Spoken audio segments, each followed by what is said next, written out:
ನಲಿಯುವ ಮಕ್ಕಳು ಈ ದೇಶದ ಆಸ್ತಿ. ಮುಗ್ಧ ಮಕ್ಕಳು ಬಡ ಕುಟುಂಬಗಳಿಂದ ಬಂದ ಮಾತ್ರಕ್ಕೆ ಅವರು ಕಲಿಯುವ ಸೌಲಭ್ಯದಿಂದ ವಂಚಿತರಾಗಬಾರದು ಎಂಬುದೇ ಸರ್ಕಾರದ ಆಶಯ.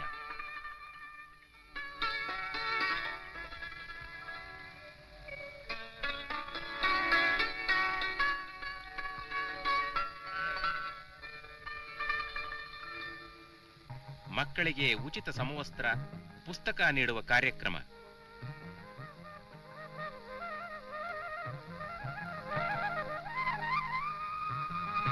ಮುಗ್ಧ ಮಕ್ಕಳ ಬಾಳನ್ನು ಹಸನಾಗಿಸುವುದು ಈ ಕಾರ್ಯಕ್ರಮದ ಗುರಿ.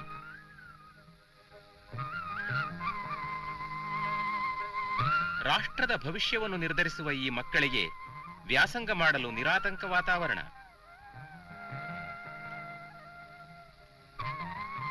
ಪುಸ್ತಕ, ಬಟ್ಟೆಯ ಕೊರತೆ ಇಲ್ಲದಿರುವುದರಿಂದ ಮಕ್ಕಳು ಶಾಲೆಗೆ ತಪ್ಪದೇ ಹಾಜರಿ.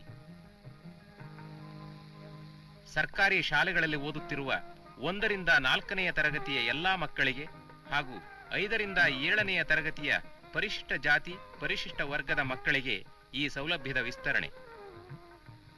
ಸರ್ಕಾರದ ಈ ಯೋಜನೆಯಿಂದ ಬಡ ಮಕ್ಕಳಿಗೆ ಈಗ ಉತ್ತಮ ಶಿಕ್ಷಣದ ಅವಕಾಶ.